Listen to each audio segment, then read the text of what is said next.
And I call you the heart and soul of America. You're the people that built America. You're not like those other people, you know, the enemies of the people. It's Thursday, October 31st. Happy Halloween to those who celebrate. I'm Jane Coaston, and this is What a Day, the show where we have already stress-eaten the candy we're supposed to hand out tonight. Do kids take Venmo? On today's show, we deep dive into how Dems are leaning into using social media to get the word out. And Elon Musk thinks Donald Trump could bring some temporary hardship for everyday Americans. But that's a good thing. Let's get started. The backlash to Donald Trump's Madison Square Garden rally has been fierce. As I've talked about on the show, it featured a cavalcade of offensive comments, from jokes about how cheap Jewish people are, to a riff about how Latinos just have too many babies. But what stuck was a joke about how Puerto Rico is a floating island of garbage. Major Puerto Rican artists with tens of millions of social media followers have since thrown their support behind Vice President Kamala Harris, chief among them, Bad Bunny. And on Wednesday, Nicky Jam walked back his previous endorsement of Trump in a video to his 40 million social media followers. Nunca en mi vida pensé que un mes después iba a venir un comediante a criticar a mi país y hablar mal de mi país. Y por ende, renuncio a cualquier apoyo a Donald Trump y me echo a los lados a cualquier situación política. He's saying there, never in my life did I think that a month later a comedian was going to criticize my land and speak badly about my land. And for this, I renounce my support of Donald Trump and have stepped aside from any political position. But 3 days after the rally, Trump still will not apologize. In fact, he doesn't know anything about it. A reporter even asked if he owed Puerto Rico a direct apology during a campaign stop in Green Bay, Wisconsin on Wednesday. No, I love Puerto Rico, and Puerto Rico loves me. I don't know anything about a comedian. I love Puerto Rico. Nobody's done more for Puerto Rico than me. Sure. And Republicans tried their damnedest on Wednesday to deflect attention from the ongoing fallout over Trump's rally. Their vessel of choice was President Joe Biden, and a comment he made in response to the rally's racist rhetoric during a video conference call with Latino voters. The only garbage I see floating out there is his supporters. His demonization of Latinos is unconscionable. Biden released a statement on Twitter shortly after. He clarified that his comments were about the comedian's hateful statement, and not about all Trump supporters. A raging debate about apostrophes and possessive nouns ensued. Because, of course it did. Just 2 days ago, vice presidential candidate J.D. Vance said that people are too easily offended. But all of a sudden, the Republicans seized on Biden's alleged slight, because if anyone cares about large groups of people being called mean names, it's Republicans. Trump even mentioned it at his midday rally in North Carolina. We're garbage. We're garbage. And I call you the heart and soul of America. You're the people that built America. You're not like those other people, you know, the enemies of the people. Harris responded to the manufactured outrage about Biden's comments Wednesday ahead of her rallies in a bunch of swing states. Listen, I think that, first of all, he clarified his comments, but let me be clear, I strongly disagree with any criticism of people based on who they vote for. But while Republicans were trying to whip up their supporters, they still haven't addressed the real anger they're facing over the racist comments. Democrats have been on top of the blowback. One super PAC said it would spend nearly $200,000 sending text messages to Puerto Rican voters in 3 major battleground states: Michigan, Wisconsin, and most importantly, Pennsylvania, home to about 500,000 people of Puerto Rican descent. And Harris will be in Nevada today for a rally with another mega famous star with Puerto Rican roots, Jennifer Lopez. So, for more on how all of this is reverberating among Latinos, and the Puerto Rican community specifically, I spoke with Adrian Carrasquillo. He's a national political reporter who writes about our increasingly Latino America. Adrian, welcome to What a Day. Hey, thanks for having me. So what kind of reaction have you seen to the Trump rally comments within the Puerto Rican community specifically, and among Latinos more broadly? I think everybody's prideful. No one wants their culture to be hurt, to be hit, to be criticized, particularly and such a big platform. But, you know, there's something about Puerto Ricans. There's I'm half Puerto Rican, my father's Puerto Rican. There's the century of colonialism. There's this feeling, this connection of they're U.S. citizens, but they can't vote in the presidential election. You know, they have these advantages, but when do we talk about Puerto Ricans?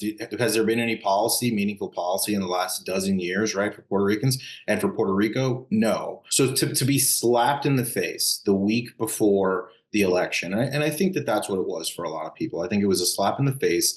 I think these reports come out, and they were across the board terrible. There were comments about Black people. There were comments about Jews. There were comments about Latinos. So altogether, I think that that's where we've seen this strong initial response that then led to the other stuff, the Bad Bunny endorsement, all those other things. Of course, Trump has yet to personally apologize. He's called the rally a love fest while trying to back away from the comedian who was saying all of this incredibly offensive stuff.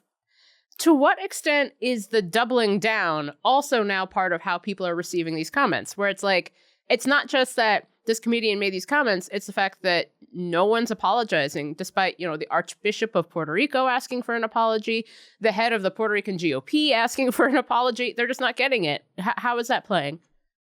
And we saw that in the initial reports when there was Trump's first rally, and there was a woman in the crowd who told, I believe, the Washington Post, I'm here to see if he apologizes. I'm not voting for him if he doesn't apologize.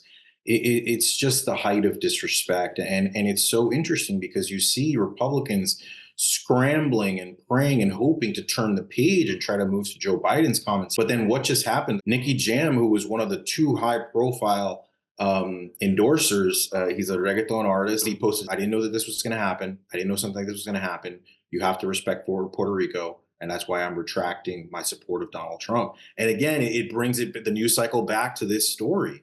And it's been pretty incredible how it only seems to have grown after the criticism.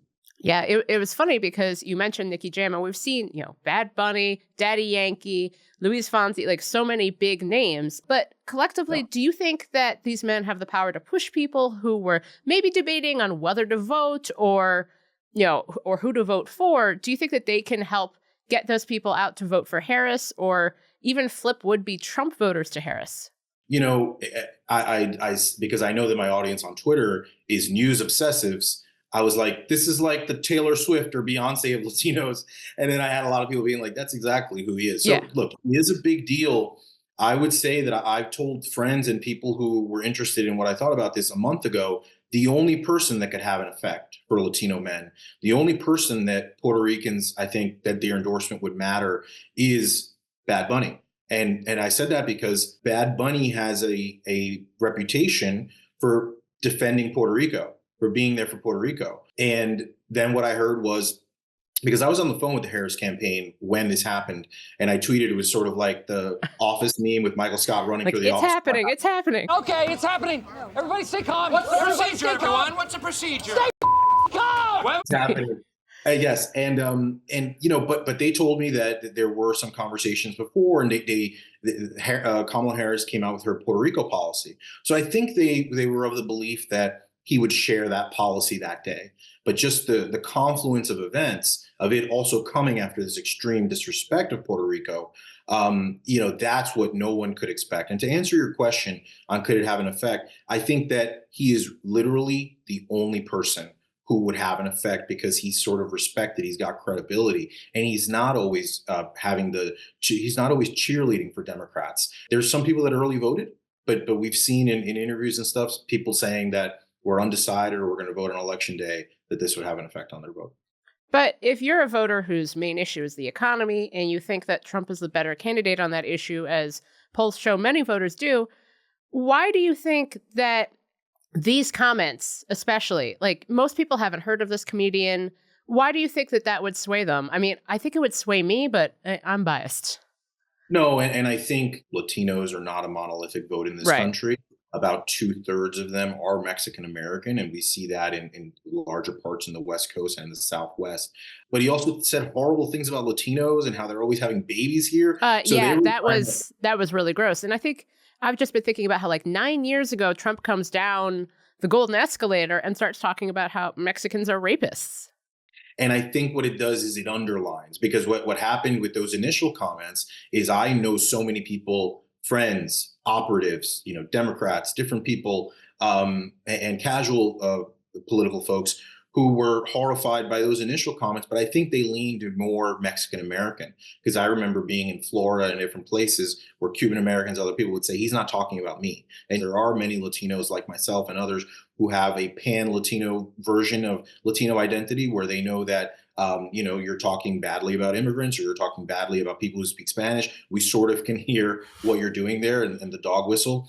I think here what you have is Puerto Ricans, and in particular in Pennsylvania.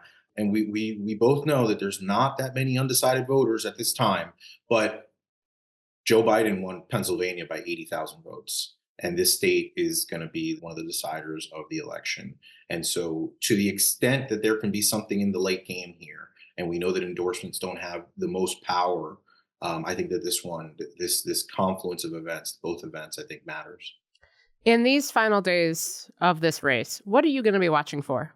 I am particularly watching for, I've covered Latino politics over the last decade, and I'm really, really interested and focused on Arizona and Nevada, because there has seemed to be behind the scenes Democrats and pollsters and members of the campaign who have been talking less about Arizona and Nevada to me. That used to be, in 2020, Brookings Institute wrote that young Latinos helped Joe Biden win in Nevada and Arizona.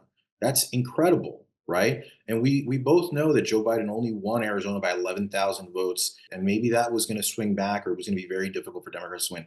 But Nevada, Barack Obama won Nevada by 12 points in 2012. That state has become only closer and closer. And so those states, and what I'm looking at particularly in those two states, is Latino men, support from Latino men. I think that could be a difference maker. And so you could have a really interesting situation where maybe Harris wins Pennsylvania and maybe Trump wins some of these other states, which I think would be monumental. It would be a big deal if Democrats lose those states. Adrian, thank you so much for your time, and thanks for joining me. Thank you for having me. We'll get to more news in a moment, but if you like the show, make sure to subscribe, leave a 5-star review on Apple Podcasts, and share with your friends. And now, more news. Headlines. I say, Elon, you're a genius. You are a genius. You are he is special. If you've listened to a Trump rally recently, you know there is a true bromance happening between the former president and billionaire Elon Musk. And you know what he wants more than anything else? For our country to be really well run, solidly run, to be run democratically, all the things that everybody in this room wants. During an interview with the Economic Club last month, Trump announced that he is creating a government efficiency commission with Musk at the helm. And while the thought of Musk having even more sway over our government is terrifying to me, Musk's comment at a Twitter town hall Friday were somehow worse. We have to reduce spending to live within our means.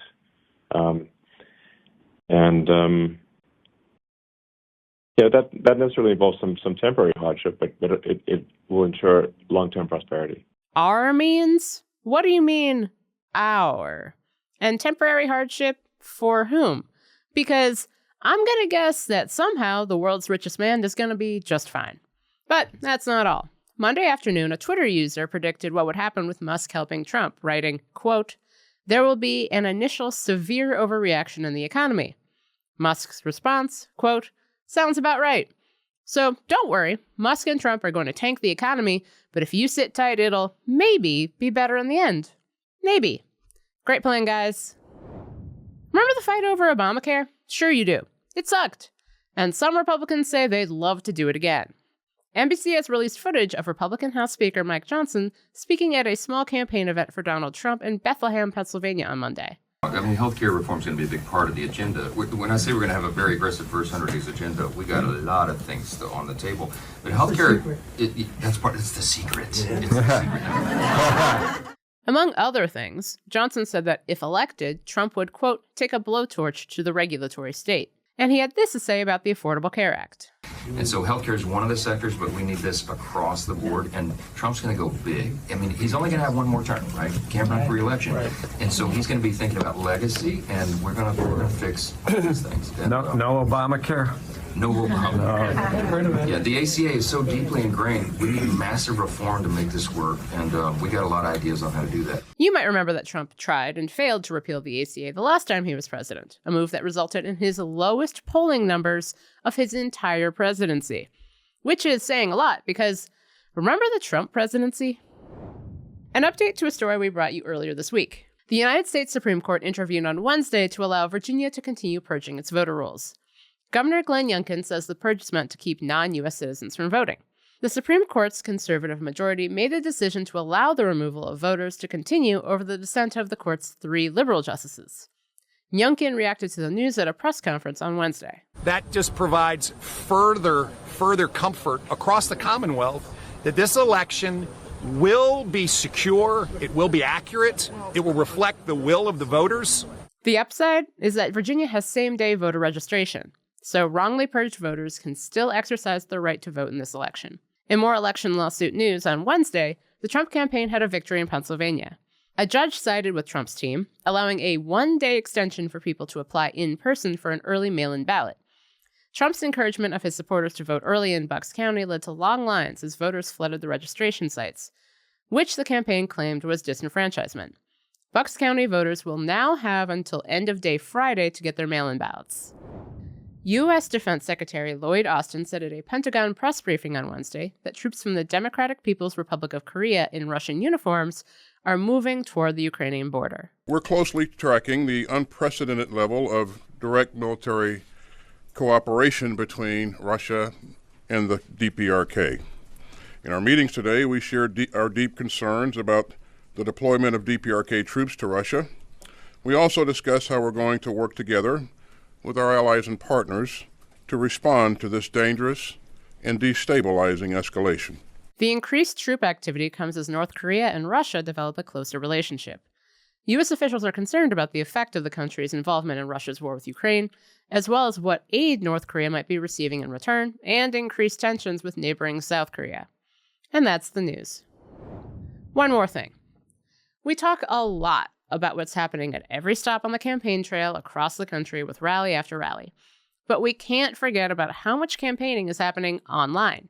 Democrats know that viral content on Twitter, Facebook, Instagram, TikTok, pick your poison, goes a long way in getting the party's message out, especially with young voters. We saw this through the Biden administration's partnership with several influencers and content creators over the past few years. The Democratic National Committee also, for the very first time, gave more than 200 content creators special access to their convention in August. So, to get a sense of what things look like on the digital campaign trail in these final days before the election, I went to the TikTok queen of politics, Annie Henry. She is a digital political strategist who famously worked on Pennsylvania Senator John Fetterman's successful campaign in 2022 as his TikTok manager. Annie, thanks for coming on What a Day. Thank you for having me. So I want to talk a little bit about X, formerly Twitter. The Washington Post reported that ever since Elon Musk took over, Republican messaging is getting more traction, more followers, and that's what's really getting pushed. Have you noticed a difference or a change in how that works? I think that it's really clear where he stands in this election. And I think it does raise a lot of concerns on what information he is allowing to perpetuate, what information he is potentially suppressing, what misinformation he is allowing to be shared. And some of it being blatantly harmful information or rhetoric that is being amplified. I am still on Twitter, and I will continue to call it that. But like, Agreed. It is not what it was before. And I know that like the people that I'm reaching, or what I'm also being fed, is not for me. And that is just because of, I think, what he has done to the platform. And again, I think organic reach and mobilization is a lot more fragmented than it potentially was prior. His cooking of certain numbers, because he's amplifying things from the back end. He's doing that to try to show this cooked way of support that isn't actually there. I don't know how effective it is in the political kind of landscape still, but I do think communities and online communities are still really present there. And because the community is organizing within itself, it is hopefully still hitting those eyeballs. We just have to be more creative and innovative with how and where we're utilizing them and in what ways to make sure we're creatively reaching out to the people we know need to hear it. I want to talk to you a little bit about that outrage, because one of the voting blocs Democrats are really focused on are centrists who can be persuaded to go for Harris. But we know that social media algorithms are geared to show users content, especially political content, that is either something they already really agree with or something that's going to piss them off. How do you square that? Or rather, is that a function that social media campaigning is kind of meant to serve? How do you work within how the algorithms work? I think there's algorithms that, obviously it likes things like confrontation. But I think there's also a lot of ways that the algorithms can work in our favor. We know that people like personal, and that is like what social media and particularly TikTok thrives off of, is people being vulnerable. And that is something that in politics and with so many of these issues, they are things that people can get vulnerable and share about. And I think we are seeing that. There was a recent video that was going viral about young people hearing the Access Hollywood tape for the first time. And one, we forget that so many of these young people perhaps don't remember when that came out and maybe did not even hear it. We're seeing them take these really vulnerable moments and share, or like share about why they're voting this way, or that, part of their identity will be put at risk if they don't. And I think that really resonates. Also, having mass amounts of people do it. And so much of the internet is about these trends and about people wanting to feel included. And we are really doing that with this election of people wanting to be involved in democracy. Like, caring about shit is cool. We got to be creative and innovative, and we are smart enough to figure it out. I agree. Annie, thank you so much for joining me. Yeah, of course. Thank you. That's all for today. If you like the show, make sure to subscribe, leave a review. Don't let Elon Musk make your country's economic decisions or help you have kids, and tell your friends to listen. And if you're into reading and not just transcripts of Mike Johnson saying the horrible quiet part out loud, like me, What A Day is also a nightly newsletter. Check it out and subscribe at crooked.com/subscribe. I'm Jane Coaston, and happy Halloween, you crazy kids.